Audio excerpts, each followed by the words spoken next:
So thank you all for being here. I'm sorry that it's a little warm. We want to thank our fire department for bringing up some fans and opening the windows. So just bear with us. I'm sorry about the heat. Again, thank you for being here. We're going to get started now because we have our presenters here, and I don't want to keep you all too long on this beautiful evening. So,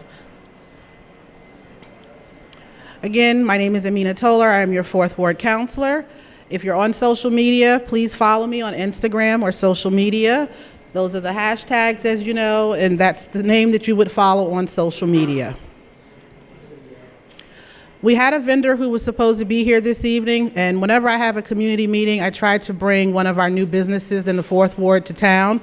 He was unable to make it because he's in his Fairfield location, but I'm sure you've seen this on Bloomfield Avenue. Pups and Tattoos is a new business alert for you guys, so if you have pets, make sure you stop in and see Charles at Pups and Tattoos, 116 Bloomfield Avenue.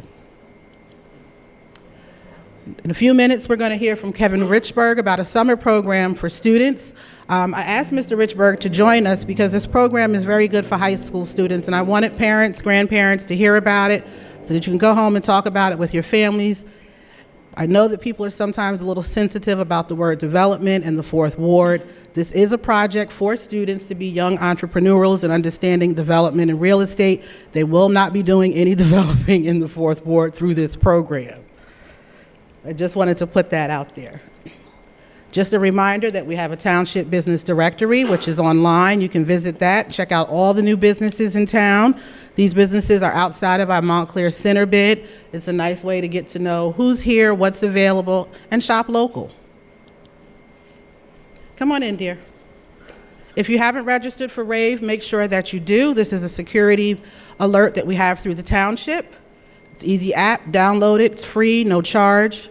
If you want to report something, you can get alerts from this one. You can get alerts, township alerts from this one.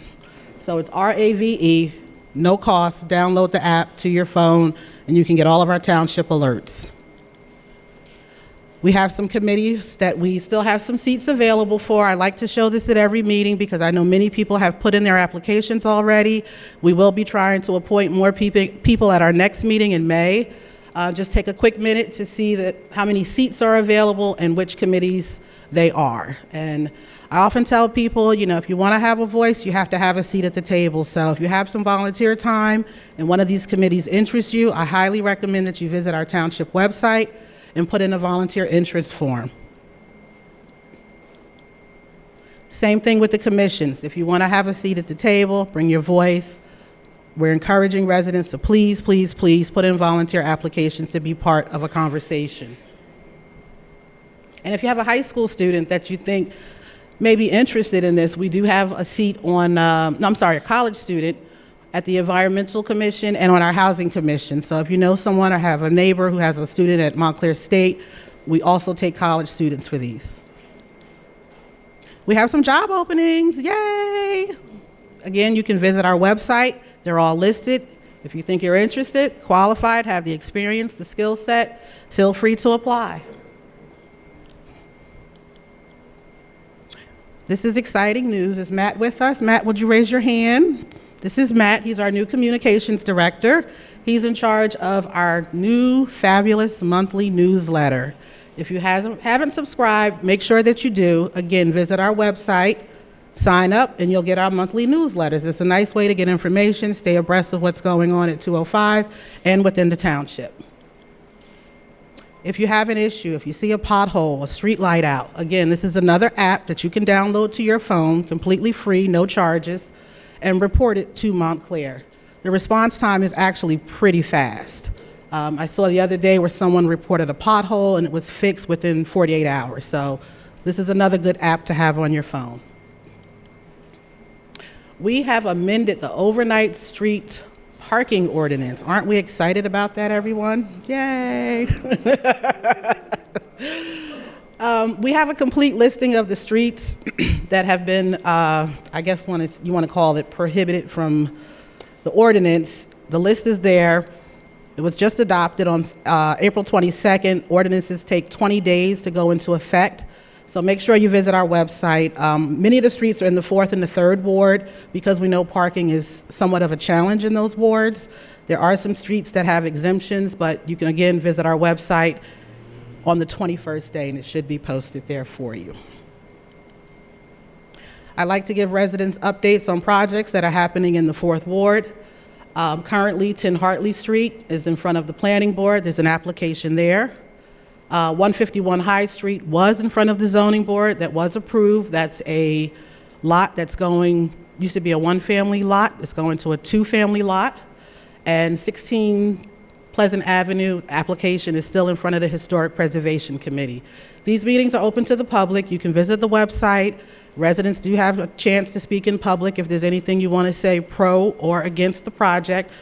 You can find the meeting dates there, the time, location, everything. But I'd just like to let residents know what's going on with development in the 4th Ward. This is, again, the High Street project. I think I shared this at my last meeting. This was approved, so it will now be 2 lots instead of 1. And we're here tonight to talk about 399 Orange Road. We have our H2M associates here who will speak with us in a few moments. We have our township planner here, Ms. Talley, and we're going to learn about what this project is going to mean for us, what we can expect, traffic, the good, the bad, and the ugly. But before we hear from H2M, I'd like to invite Mr. Richburg up to come tell us about his BELA program. And I'll just keep this on the screen if you don't have our emails. And before we have Mr. Richburg speak, I would like everyone to just take a minute. Our new township manager is with us, Mr. Stephen Marks. If you would just stand up and raise your hand. We're very happy to have Mr. Marks with us. When I say this is a great township manager, I had 2 small issues in the 4th Ward, and he called me. He said, "I'm here." I said, "What are you talking about?" He said, "I'm on the street at such and such." I said, "Oh, okay, I'm coming." So thank you, Mr. Marks. We appreciate you. And with that, I'll turn it over to Mr. Richburg. Thank you so much, Councilor Toller. I appreciate the opportunity to stand before everyone this evening and just share a little bit of information about a summer enrichment program that I run called BELA. My name's Kevin Richburg. I was born and raised here in Montclair, grew up in South End, Hitchcock Place. My dad was a principal in this district going all the way back to 1967. So I have deep roots here in Montclair. I'm currently a teacher at Montclair High School, been there since 2003, and I teach finance, I teach marketing, and I teach entrepreneurial studies. And so about 9 years ago, I wanted to create a summer enrichment program. I decided to call it BELA, the Business and Entrepreneurial Learning Academy. And the program is designed, or was designed, to give students who kind of have an interest in the world of business beyond the high school classroom an opportunity to learn more. And so what we decided was we were going to create a program that merged entrepreneurship, business finance, and real estate with urban planning, architecture, and community-driven design. And so that's a mouthful. In short, our students are asked to reimagine a particular site, piece of real estate, or area of town with a community focus. And so that's what we do. We challenge our students to think critically about the needs of the community as they imagine a new future for whatever particular site we're working on that year. In the past, we've reimagined the Bellevue Theater area, Town Hall, the Walnut Street business area or business district with a focus on the Trumpets area, and then we've even done Lackawanna Plaza. We have our students work in teams. They produce a design plan that must be economically viable. The plan has to be economically sustainable, and most importantly, socially equitable. So the site for this year's project is the South End Business District. And so as I sent out materials sort of promoting the program this year and its site, some of the community members and business owners in South End raised concern and rightfully so. Listen, anytime, as Councilor Toller mentioned, we see the word development and it's connected to our neighborhood, it should raise a concern, and that's exactly what happened. Those concerns were communicated to Councilor Toller, who promptly reached out to me and shared those concerns. Now, she's familiar with the program, but she understands that everyone else is not. And so she created this space for me to come in and kind of share what the program is about. So I'm here tonight to sort of clarify. We're not proposing or advocating any type of development. Rather, we're just asking high school students who are part of this summer enrichment program to create a design plan, and create a design plan that takes into account the desires of the community members and the business owners, and one that is socially equitable. And so that's what our program is. I certainly should have reached out to Amina prior to sending out these materials, and I should have reached out to some of the business owners and community members as well. And so for that, I apologize, but it's a wonderful program, and so we hope to have everyone involved. As we move forward, we want to talk to residents, we want to talk to business owners, we want local politicians involved so that we can ask questions and our students can be informed as they create their plans, if you will. One last thing before I sit down, we are looking for students that are part of this community to be involved. Right now, I have about 60 students that are signed up. Our goal is about 75. I have 60 students that are signed up, but I would love to get students who are part of the 4th Ward and the South End community involved. And so if you know any students who might be interested, any parents, grandparents, who might feel like this is a great program for their son or daughter, please, please, please direct them to me. I'm at the high school, Kevin Richburg, really easy to contact me. And we do have scholarships. The program obviously costs money, $700, which is actually a pretty good deal for this type of program. There are programs similar to this that cost in the thousands. But we also do have scholarships. And so if you know of anyone who is interested, please let me know. And if you are interested in being involved in any way, please let me know. Thank you again, Councilor Toller, for your time. Thank you all as well. Have a good evening. Thank you, Kevin. And as Kevin stated, if you do know someone, a student that's interested, if you can't reach out to Kevin, you can always reach out to me, and then I can get in touch with Kevin. Now we'll turn it over to Ms. Talley, our township planner, who has to go, and I thank you for your patience while we got ourselves together. She's going to do a small introduction, and then you'll turn it over to the associates, right? Yeah, absolutely. We're going to have Q&A, right, with them. Yeah, yeah. Good evening. We are in the process of getting started on finally remediating the former gasoline station at 399 Orange Road. This project, which has taken quite a while, has been entirely grant funded. And now that we've had the sign off from the New Jersey DEP on the remediation plan, this year we will be starting the actual remediation. So this evening we have our LSRP, which is our licensed site remediation professional. It's Jared Bluestein from H2M Associates, and with him tonight also is Jason Potosnak. And they will be going through what is involved with the next steps, the remediation, the future use, and what to expect. So, Jerry, if you could come up. Thank you, Janice. Just to expand a little bit, LSRP, that simply means I have the responsibility to ensure that the remediation or the investigations take place in compliance with DEP requirements and regulations.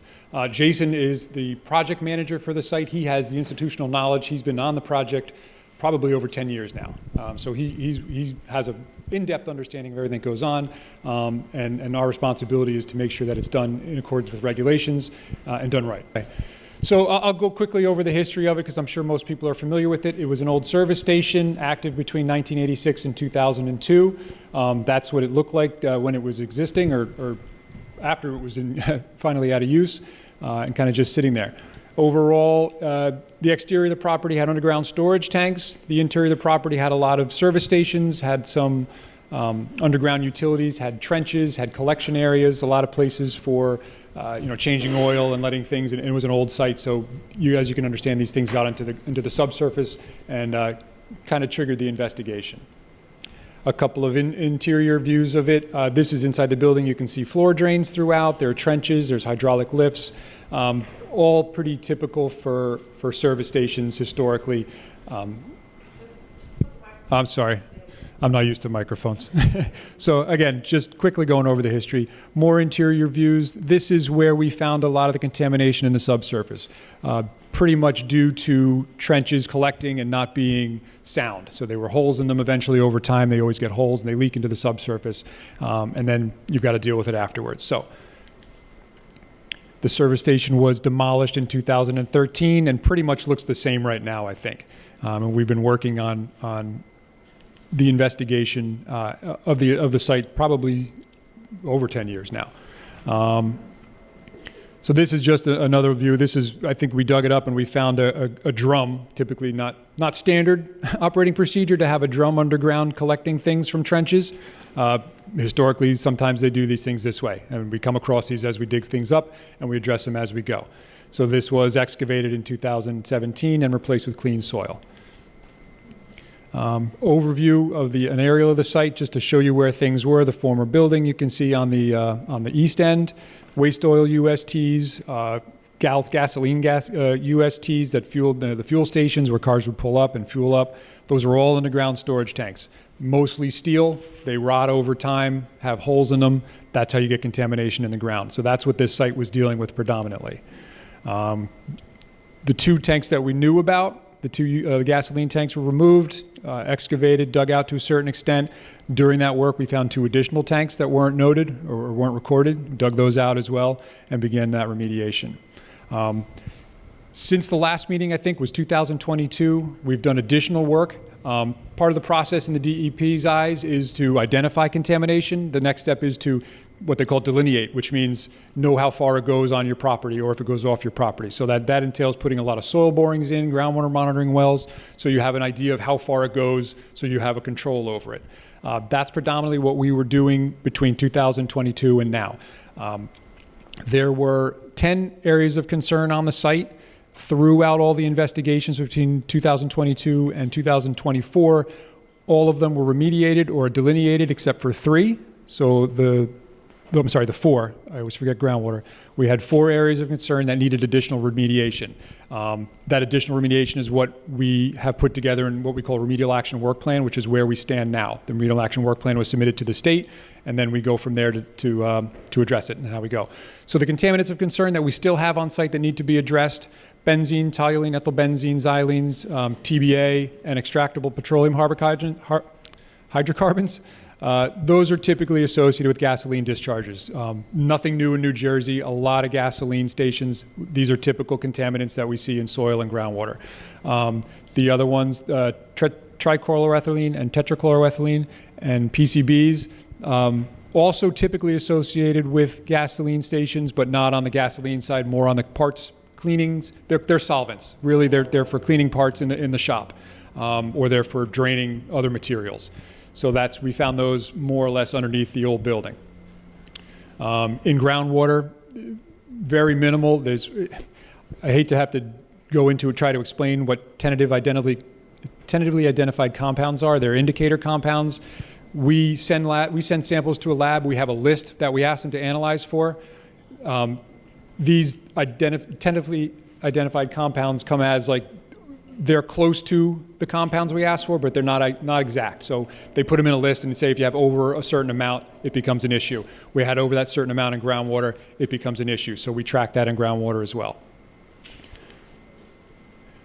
So like I said, between 2020 and 2022, we did additional investigations to complete our delineation at the site, meaning we know we have a handle around where all the contamination is in soil and groundwater. We know how far it goes this direction, that direction, and that gets us to the step where we can decide on what remediation we want to do. We submitted a remedial action work plan in 2023, which identified how we wanted to remediate the property. And in our conversations with the township, it was decided that they want to remediate the soil to the point where there's no restrictions on the property. In New Jersey, you have the option to remediate to a certain extent where you can make it safe that there's no exposure potential, but there's a certain amount of contamination left underground. But you have to put a cap on it, and you have to put a deed notice in to say that if anybody buys the property, they know the contamination is there.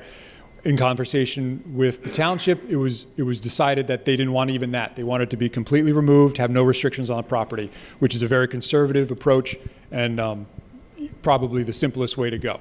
So that was decided. Groundwater, there is groundwater on the property. That is going to be addressed kind of after the soil is removed, because the soil acts as a source material. So once the source material is gone, we go back and we'll track groundwater, and that should attenuate over time. When there's no more source, the groundwater starts to clean up itself. So that's the plan for groundwater. It's not a really dangerous or potential issue. So we feel like we have a handle on that. This is kind of the proposed excavation plan. Orange Road to the west, Pleasant Way to the south. The hatched areas are where we're excavating, the two former tanks. That excavation is going to go down to about 22.5 feet, which is just around the water table. That's a very deep excavation, and it's going to take some finagling because we're right on the edge of the property where the road is and the sidewalks and utilities. The other excavation, not quite as deep, about 14.5 to 15 feet. That also has its complications because it's very close to residential property on the other side. So we are working with the contractors. No contractor's been hired yet. That's going to go out to bid. The contractors will have the responsibility to make sure that the adjacent properties are protected at all times. There's going to be a structural engineer that comes out and certifies it to make sure that either they're protecting the excavation or they're protecting the structure next to it, or they're doing both. There's going to be a conditions assessment so that we know the condition of the house before the project starts. They're going to monitor the houses as the project continues, and then they're going to go back and monitor and do a study afterwards to make sure that everything is where it should be and that nothing was damaged. That's going to happen on both sides, where there's also residential property north as well as to the east. And like I said, groundwater is going to be monitored afterwards, after the source material is gone, and we can track the groundwater. Just reiterating, the plan, the remediation strategy is to remove all soil contaminated above NJDEP standards. So again, once it's removed, there's no restrictions on the site with regard to soil. There's no need for a cap. They're going to they're building a park on the property, so there's going to be a nice soil. There's going to be something on top, but there's no restrictions underneath it anyway, so you can dig freely. There's, again, no restrictions.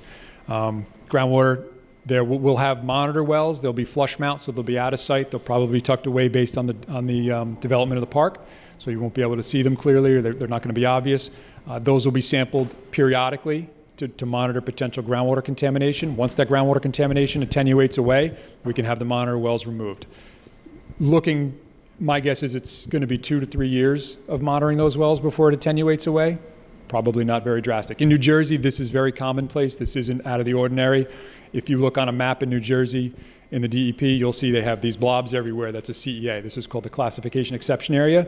And it's so nobody can put a potable well in there. Nobody can use that area for drinking water.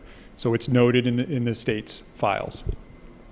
Once all that's done, we'll submit a remedial action report to the state implying everything is done. We'll get their approval. We'll submit a response action outcome for unrestricted use for the soil part of the property.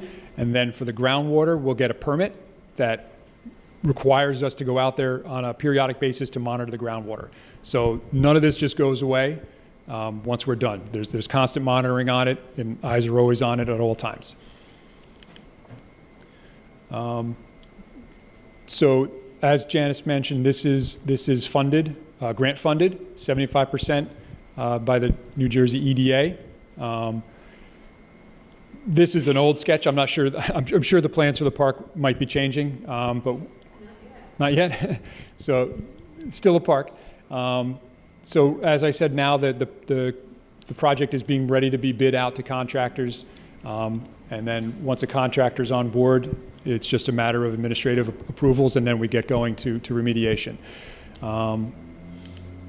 So before we get to questions, just a little bit on what the remediation will entail. It is going to be construction. I think everybody's familiar with the size of the site. It's not very big. There will be soil removal, which means there's going to be trucks coming in, there's going to be loading, and trucks going off-site. We've started the conversation with the Township Police Department about truck routes, hours, and where, we would like to keep the trucks on the site at all times so that they're not in the roads. We know that, the roads are very congested as it is. So we'll be working with the township and the Township Police Department to make sure that, we're as unobtrusive as possible. There probably will be times where a truck is pulling out onto the road.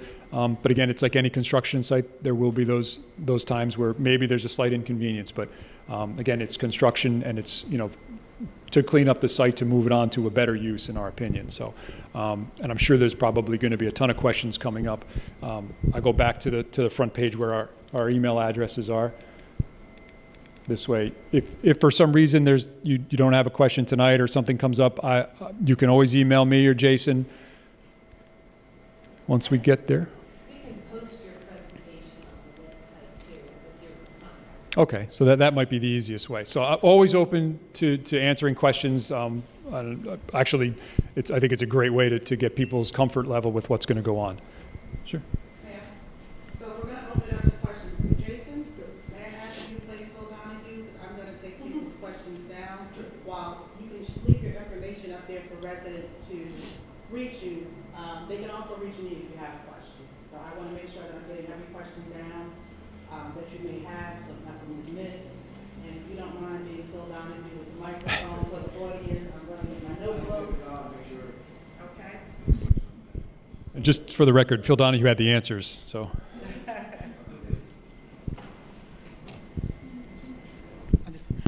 And one other thing, just if you park in the parking deck, before we start with the questions, I have passes so that you can exit.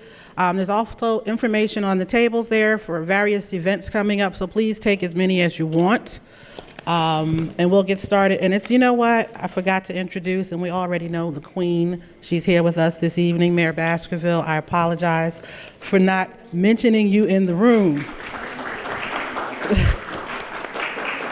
Okay, we can open it up to questions. Thank you. I have a question. Did you find diesel tanks on that lot? Diesel tanks, I think there was gasoline tanks, there were waste oil tanks. I don't know if they were a diesel station. There is EPH, which is kind of a byproduct of diesel fuel, but it's an indicator for other potential sources too. But Jason, do you remember offhand if there was a diesel tank on the site? There was 2 separate tanks on Southern property. So there was 2 tanks to the southern property shown on the map. I believe one of them may have been diesel. When I was on site, when they were removed, so we had them cleaned out. We had the township inspector inspect them, make sure there's no holes, and we also sampled the ground to make sure there was no contamination, and everything was clean. So. Yeah, so part of the problem is if we find a tank that hasn't been registered with the DEP, so underground storage tanks in New Jersey need to be registered with the DEP. Sometimes the site goes so far back that they don't register the tanks and we just come across them. We don't know for sure what's in them. So we treat them like they're the worst tank in the world and we sample for everything. So those potentially could have been diesel tanks. Were they registered as diesel tanks? Not that we know of. We had registered gasoline tanks because it was a gasoline fueling station. Okay. My husband is a mechanic and owns a mechanic shop, and they used to have diesel tanks and gas tanks that have been removed. Diesel does not dissipate. Gas dissipates, but diesel does not. My other question is the groundwater. Is that not the aquifer? Yes, so it's the overburden aquifer. So if the groundwater is contaminated in that location, does that mean everyone's groundwater? Because there's no separation in the aquifer. You're correct. So we have wells in place. So the groundwater contamination doesn't move as fluidly as water. And groundwater doesn't flow, like surface water. It flows very slowly. It goes through pore space. So it goes through the soil. So it may move, a couple of feet every 10 years. It's not going. So we have it delineated. We have a sentinel well. So where we can say we have contamination. We have vertical delineation so we know it's not sinking. And we have wells on either side of it to say we have clean wells here, we have a dirty well in one location. So it's how we control the plume and maintaining it. How are you saying that in a few years, it usually takes at least 10 to 15 years, are you treating the aquifer? That means everyone in the areas, we all share that same aquifer. There is no separation in the groundwater or the aquifer. Right, so how are we not all contaminated? well, first of all, you use potable water from the city. You're not using aquifer water for drinking purposes or potentially irrigation purposes. Your water is supplied by the city. So you're not using potentially contaminated water. The way the state views it and the way the science community views it is we are confirming that the water in our clean wells is clean. So we have certain standards we have. So we analyze the water in the center of the plume where we say, oh, it's contaminated here. So then we analyze the water 20 feet away and we have a clean area. So we kind of link those wells. It's not just two wells. We link the wells to say we have a circle here we know is clean. We consider it contaminated to that point because it's a clean point. So I don't consider the whole aquifer contaminated. I consider a small portion of it, and the state agrees with it, and that's why it's called a classification exception area. So that area where we have confirmed contamination, essentially meaning we have a clean point up and to, is considered the contaminated area. Everything around it is considered not contaminated. No, we're not going to treat it. So there's a fine line between what we call natural attenuation, where over time, if you remove the source material, natural processes essentially treat it. So it's called biodegradation. So there are natural bacterias and anaerobic bacteria in the soil, and that will affect the groundwater and break down the contaminants naturally. No, you don't do that. It happens naturally. Those organisms are already in the soil, and it happens naturally. It's called natural attenuation, and it's used probably 75% of the remediation cases in New Jersey, because it's much more cost effective than to go out and inject something you're just trying to speed it along. That's going to happen anyway. I'll just add something real quick. Whenever we develop a CEA, we have to do something called state and transport modeling. And that takes information from the site based on geology, based on the flow of groundwater, and then the contaminant. And you put that into different equations and then figure out, number one, how long it'll be in place, and number two, how far it'll travel before it meets standard. So that pretty much, we use those wells to get to that point so we know how far it'll travel and we can model to make sure it doesn't go past that.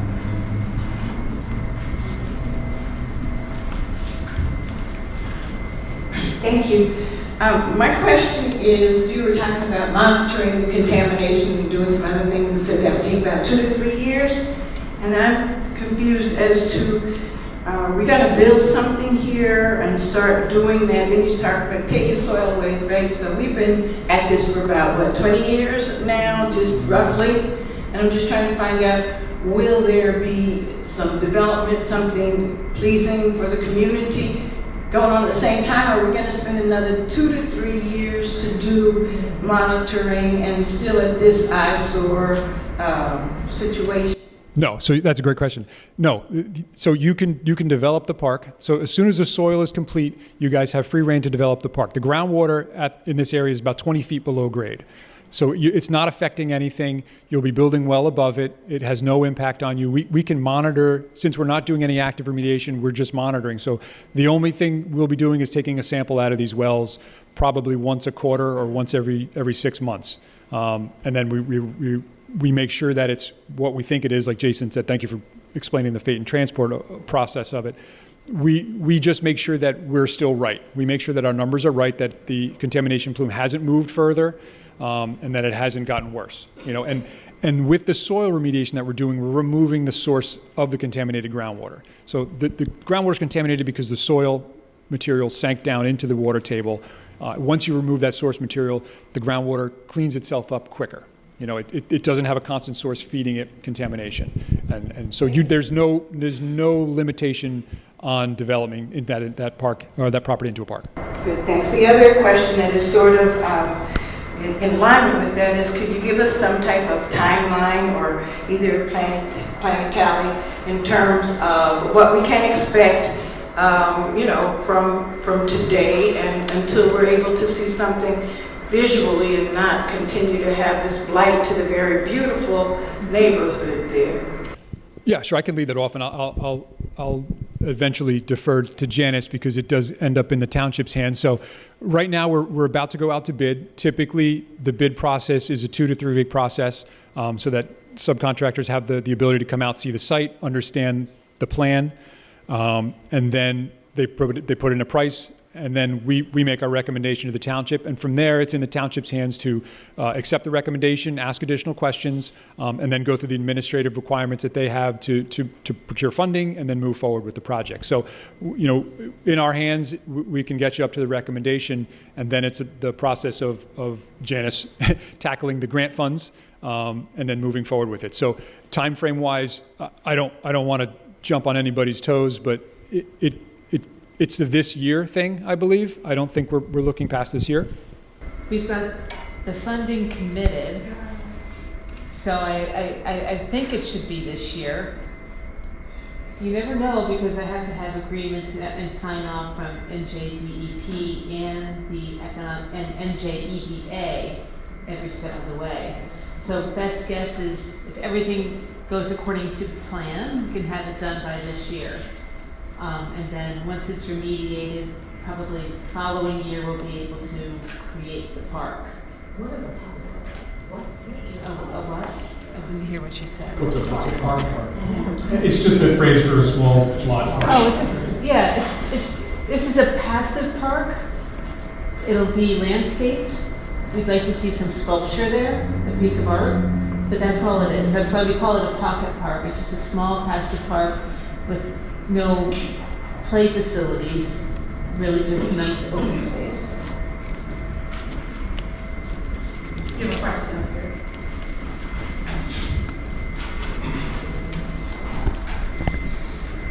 Thank you. And thank you for coming out to give us a little bit more knowledge. I guess this goes to Ms. Town. Years back, we were talking 20 or so. There were discussions about that space. And there were concerns raised about ensuring that there would be no seating area. Could you give us indication of what's actually going to be in that location?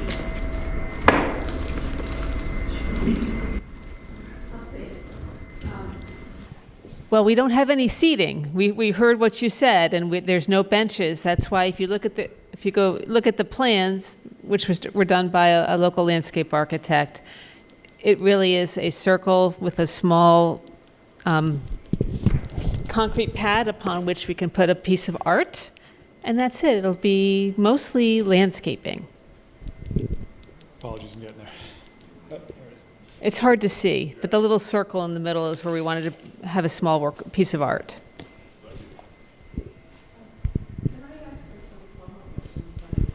Would it not be more feasible to create a space for the kids who take the bus, who have to get across that Orange Road, and create an area where they can stand underneath, get out of the rain, put a crosswalk there with some signal lights so the kids are not running for their lives when people are going through the bus stop?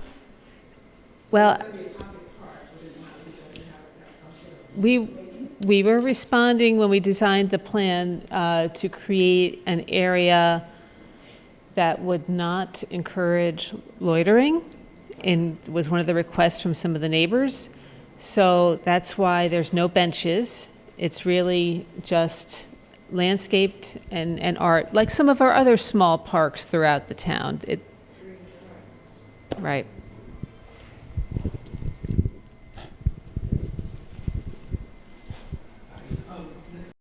It looks a bit desolate. Is there any plan to have large species trees there, like oak or beech or any evergreen conifers, so it has a sense of permanence even during the winter? I did not bring the plan with me tonight. I know we proposed trees. I just don't know which variety of trees. And as we move along, we can certainly talk about, those details can always change. So if you have something you want to see there, let Councilor Toller know. I have to say, I was dying to say this it's not set in stone. It's set in grass. We can change the species in the park. If there's something you want to see, we can add that to it. But the most important thing is it has to be a park. That's what the funding requires, and that's what we will put in at this location.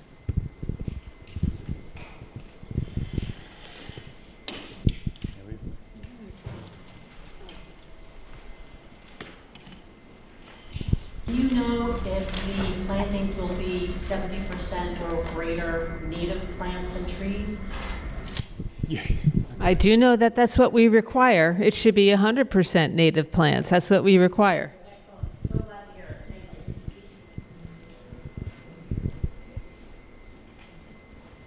Thank you. I'll go. Just out of curiosity, Okay. all the soil that is being removed, where does it get shipped? Depending on the contractor, some of them go as landfill cover. None of this soil is so bad that it needs to be destroyed. Sometimes if soil is so hazardously contaminated, they take it for thermal destruction. This is not that kind of soil. This is petroleum related mostly. That typically gets moved to a landfill as landfill cover. It's useful that way.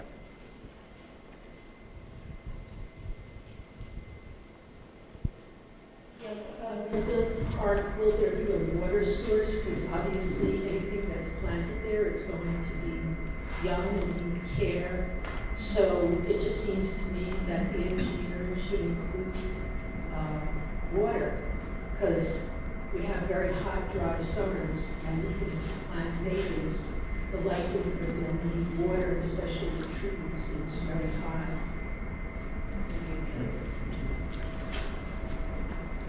Thank you. This is a new point, watering. This is something that we have seen already happening in many parks in Montclair, particularly in Green Park, which is a native plants garden. But due to the climate change, we have seen how many specific plants that we have planted who were supposed to be drought tolerant has been dying. So I think that is something that the township needs to take into consideration for some part of the gardens to have some water or irrigation system. Thank you. I second the motion.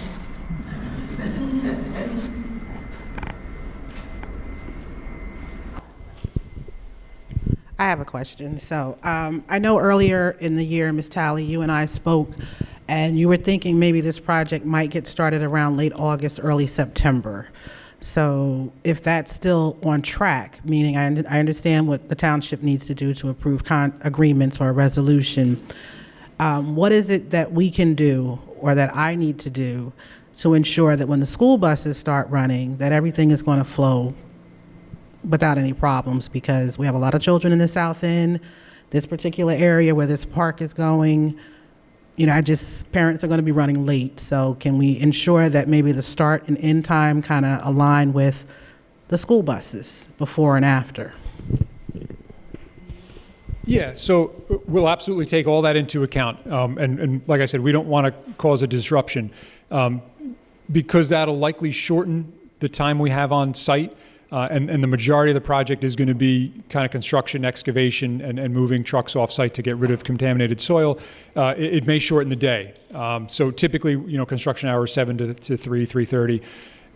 If the buses are running from, they stop running at 8 o'clock and we have to start working at 8 o'clock and we have to stop at 1:30, it's going to be difficult, and that may extend the length of the project. So it's going to be a balancing act, and we'll work with the police to understand the traffic flow, and the contractors are going to be respectful. We are going to work with everybody as best we can. If there's a way to get it done over the summer, that's probably what we would aim for. But again, I can't speak to schedule at this point. Once we have everybody on board, then I know the contractor availabilities are probably pretty good for a project this size. So again, we will take everything into account. We will work with everybody as well as we can. To keep the job moving forward.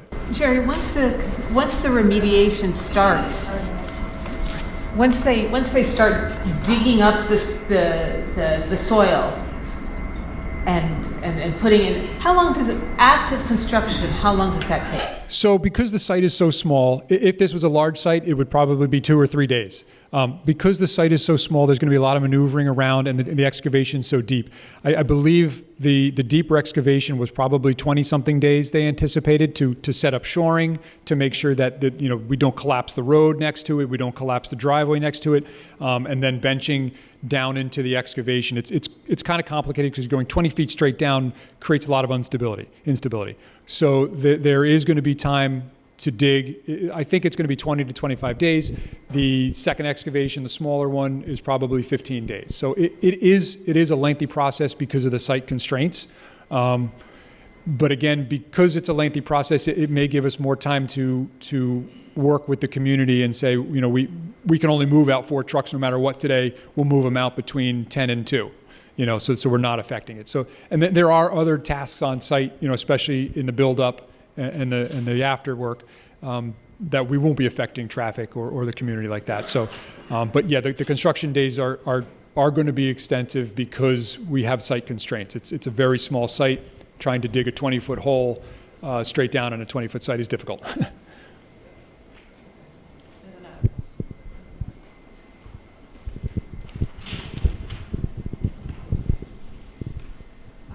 You said that you started in August, around that time, possibly because you don't have a company yet, right? You've got to do bids and all that sort of stuff. So if you're talking about starting in August when the kids are going back to school, then we're going into the winter months. We've already got a hole at 400 Orange Road that's still out and open. Then we're going to have open homes across the street and across the street. Kids are trying to go to school. Would it not be more feasible and reasonable to try to get this done now while the kids are getting out of school, as opposed to starting in August when they're going back to school? I also am concerned with the people who live in the house right next door homes divided against that property like this. Yes. They're this close. Very aware.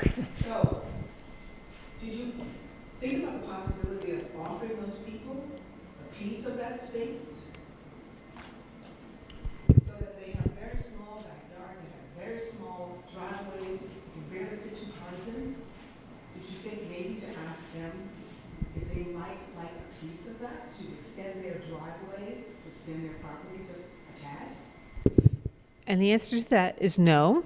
Let me respond to your first question. We will get this project started as soon as we can. Unfortunately, there's state laws and federal laws that we have to follow. And we will get started as soon as we can, but we haven't even finished preparing the bid documents, because every time we make a change, it takes more time to finalize the bid documents, and we want to make sure that they include everything that we want to put in here before we even go out to bid. So I could...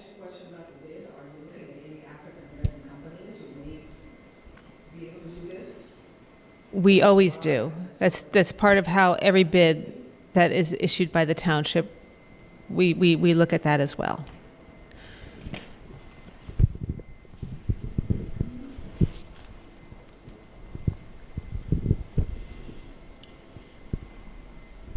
So we don't have any more questions?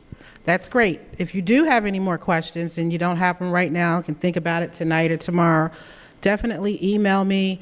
I definitely want to hear from you about the trees. Tell me what type of trees you think we need. I know some trees are more durable, sturdy, if you will, longer lasting than other trees. We need to look at some water. I think we definitely need to have some water in the park. And Ms. Hubert, you mentioned the children on the buses, and you're saying Orange Road and where? Right there where they cross the street. Rosedale? Pleasant Avenue. Pleasant Way. Yes, Pleasant Way. They're trying to get across that street, and it's... There's no crosswalk. So that's Pleasant Way. Gotcha. Pleasant Way and Orange Road we need to look at, so. They need a crosswalk like there's a bit. Okay, so we need to make sure that that's part of the plan or into consideration. Last call for questions, because I know it's a beautiful, you have one? Yes. He's going to bring you the mic. Hold on, dear. On a totally different subject. Sure. On Bloomfield Avenue in the business district, you have the wonderful garbage cans there, which I'm very thankful for because it saves a lot of mess on Bloomfield Avenue. Between 222 and 230 Bloomfield Avenue, right by Grove and Bloomfield Avenue. Yes.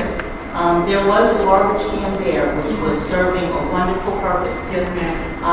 However, I think some people, and I don't know who they were putting big trash in there. Unfortunately, I think I found out that BID had the garbage can removed. So now there is no garbage can on that side of Bloomfield Avenue, which is going to be a problem because now already dog food has been left there in front of the mosque. And other garbage that's there. I usually go out and sweep a little bit on the sidewalk to try to keep things clean, but the guys with BID that are out there doing their job every day are doing wonderful. But when they're not walking through there, there's also other trash that's being dropped there. Yes. Having that can there was very important. There is a can across in front of the TD Bank. However, you're going to try to cross that busy thoroughfare to try to go over there and throw some trash out. That ain't going to happen. I understand. And if it does happen, somebody may get run over in the process. So having that garbage can there, next to the Firestone, right in that area, was very, very beneficial. I'm asking if there is a possibility not to punish the average citizen that's going up and down there trying to properly dispose of their trash. Is it possible that that can could be replaced at some point? I will email our manager who is with us in the building this evening. He's taking notes. I'm an advocate for more garbage cans. I'm well aware that many of those solar power belly busters are not deep in the fourth ward. They were purchased for the BID area, if you will. I have spoken with Mr. Marks via email about placement of garbage cans in a few other areas in the fourth ward because I, like you, I live on Woodland Avenue. I'm right across the street from Glenfield Park, and I go outside and sweep and pick up garbage and diapers and all kinds of stuff just from people frequenting Glenfield Park. So I understand, and we'll get an answer to you, and hopefully we can get another garbage can placed there. No problem. Do we have any other questions besides, is it for Orange Road or just for me? Sure, go ahead. I have two questions regarding the proposed plan. Regarding the impermeable surface coverage, Ms. Callan, you referred to a slab of concrete. Is concrete proposed material, or is it a paving block? She's gone. Yeah, I'm sorry, I think she left. So is it concrete, or is it paving stones? Is it asphalt? I can't speak to what the final development plan is. This is what we were told that it's going to be a pocket park. My guess is that it like she said, nothing is set in stone. If there are requirements or requests, I know every developed site has a requirement for impervious surfaces or less impervious surfaces. So I'm sure that will be taken into account. So I don't want to speak to what is going to be there, but I know that bring your question up, and I'm sure somebody will answer. And I do understand that paving stones would have a certain maintenance cost insofar as they must be resanded periodically, and then there's mortar intrusion and they have the potential to separate. But they could achieve a similar look at a lower cost if they were to use stamped concrete. And if there was a colorant in the matrix when they lay it down and stamp it while it's still wet. Also, I'm seeing a very large percentage of lawn. If I'm reading this diagram correctly, I'd say it's 30% impermeable, and maybe the rest, 2/3 is probably lawn. Grass is essentially a monoculture of little to no ecological value. Has the town considered sort of lawns you're seeing lately that they don't require mowing? There's certain cultivars of grass that don't require mowing. Some people do moss gardens. You see that more in East Asia. There's a whole variety of alternatives to lawn, and this might be an opportunity to explore some of those. See if the community is amenable to that. Yes. And if you don't want foot traffic on grass. You're getting ready to be the pocket park guru. That's what's going to happen. You and I are going to be best friends, okay? That's right. That's right. Space. So it looks like a big lot of grass, but the reality is the space is really small. So when you have that in mind, the amount of grass is ideal to have, surrounded with a beautiful garden with some exposure. So there is no a lot of space. Actually, it's a little bit wider than this room. That is the space that we are talking about. Right. Thank you, Jose. But definitely, I want you to please email me. You can call my cell phone. Anyone here, if you have any ideas, suggestions, that's what this meeting is for, to get residents' input on the design concept of this park. I know that we have many residents that have a lot of experience, knowledge in this area, so I'm looking for your emails. I'm looking for your phone calls to see what it is you would like implemented and or included in this pocket park. So I'm hoping that I'll hear from some of you very soon with an email or a phone call, and we'll take it from there. If there are no other, do you have any other questions outside of the pocket park? I can take 2 or 3. I don't want to hold everybody too late tonight. Is there anything else going on in the 4th Ward? Do you have any questions, comments, complaints, concerns? Thank you for putting this together. No problem. Thank you all for being here. And don't forget, I have, thank you so much. I have parking passes if you need to use it to get out of the parking deck. Please don't forget to take this wonderful material that our lovely admin at 205 printed out for me with a lot of events going on in town this weekend, this month. Thank you.